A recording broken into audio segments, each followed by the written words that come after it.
अरे रे, मेरी तो फटी पड़ी है और तुम्हें मोटी मछली चाहिए। मोटी मछली मत खाना रे, कहते हैं वो जिंदा लाश खाती है। जो मिलेगा वही लेकर चलेंगे।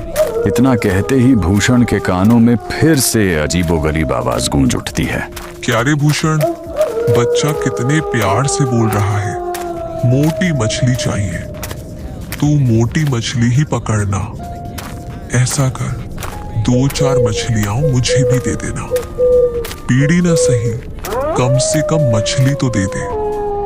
कई दिनों से भूखा हूं, मेरा भी पेट भर जाएगा। बेटा छुटकू, जरा तालाब के नजदीक मत जाना रे, यहाँ पानी बहुत गहरा होगा। अंधेरे में कुछ भी साफ दिखाई नहीं देता। कौन जाने नीचे क्या छिपा हो, कभी फिसलन, कभी दलदल, तो कभी कुछ और ही। जरा सी चूक हुई और पता नहीं क्या क्या हो जाए। छुटकू ने भरोसे से कहा, ठीक है पापा, मैं तालाब के पास नहीं जाऊंगा, आप भी संभल कर रहना। लगातार 10 मिनट तक भूषण बिना पलक झपकाए पानी की सतह पर नजर गड़ाए रहा। तालाब बिल्कुल शांत था, बस कभी कभी हल्की लहरें उठती और फिर सब थम जाता। अचानक काले पानी के नीचे एक आखिरी मछली की परछाई फिसलती हुई दिखी। भूषण का दिल जोर से धड़का। यही मौका था। उसने सांस रोकी, हाथ कसकर संभाला और पूरी ताकत लगाकर जोरदार भाला मारा। पानी में तेज छपाक हुई, लहरें चारों ओर फैल गईं और सन्नाटे को चीरती हुई आवाज गूंज उठी। पापा, मोटी मछली है, बहुत मोटी। छुटकू उत्साह से चिल्लाया, देखिए ना, पानी कितनी जोर से हिल रहा है। पापा जोर लगाइए, रस्सी जोर से खींचिए। खींच रे भूषण, जोर लगा।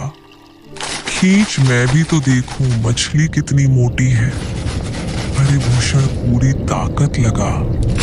चुप रहे, पूरी ताकत लगा रहा हूँ। मत चिल्ला, खींच रहा हूँ, बस निकलने ही वाली है। भूषण एक साथ दो तरफ बात कर रहा था, एक ओर अपने बेटे से और दूसरी तरफ उस गूंजती अनजानी आवाज से, जो किसी भूत जैसी लग रही थी। डर के मारे भूषण की हालत बिगड़ चुकी थी।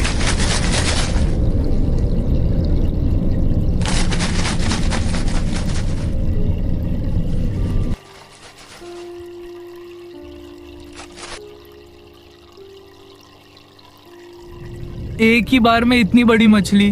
भाला निकालो पापा, जल्दी भला निकालिए पापा, मैं इसे टोकरी में रख देता हूँ। ठीक है बेटा, भाला निकालता हूँ। छुटकू मछली को टोकरी में रखने के लिए चले जाते हैं और उधर भूषण ने एक पल के लिए सांस ली, फिर दूसरी बार तालाब की ओर ध्यान टिकाया। उसकी नजर पानी की सतह पर जमी हुई थी। हर हल्की लहर, हर छोटी हलचल को वह पढ़ने की कोशिश कर रहा था। पहली मछली अब भी उसके दिमाग में घूम रही थी। पानी शांत दिख रहा था, लेकिन उस शांति के नीचे कुछ छिपा होने का एहसास उसे बेचैन कर रहा था। भूषण ने रस्सी कसकर पकड़ी, आंखें सिकोड़ लीं और फिर से मछली की परछाई खोजने लगा।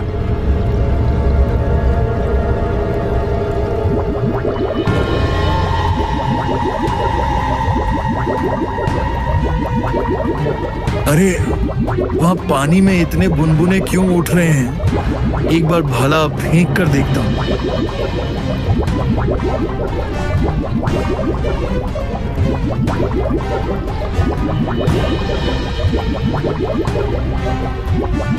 भाला जाकर पानी में तैरती हुई खोपड़ी से टकरा गया।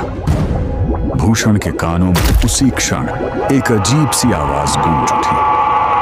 इस बार वह कोई फुसफुसाहट नहीं, बल्कि एक भयानक चीख थी। पापा, ये भयानक आवाज किसकी है? ऐसा लग रहा है जैसे बहुत बड़ी गलती हो गई है। हाँ बेटा, अब मुझे कुछ भी समझ में नहीं आ रहा। भाग बेटा, यहाँ से भागो अभी। इतना कहते ही भूषण ने लाठी और टोकरी वहीं छोड़ दी और जान बचाकर भागने लगा। डर ने उसकी सोच छीन ली थी। पीछे मुड़कर देखने की हिम्मत भी नहीं थी।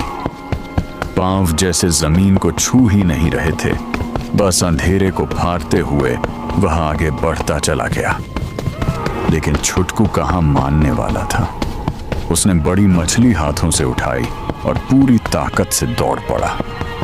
मछली उसके हाथों में फड़फड़ा रही थी। पानी टपकता जा रहा था, फिर भी वह रुका नहीं। पिता आगे आगे, बेटा पीछे पीछे, और उनके पीछे तालाब से उठती वही भयानक गूंज, जैसे कह रही हो कि यह पीछा अब भी खत्म नहीं हुआ है। भाग रे भूषण, भाग। आज तो तेरे मरे हुए दादा की भी याद आ जाएगी। तेरा बेटा तो बड़ा होशियार है, भाग भी रहा है और मछली भी नहीं छोड़ रहा। तू जानता है जिसको भाला मारा है वो कौन है? आज मुझे नहीं लगता कि वो तुम दोनों को छोड़ेगा।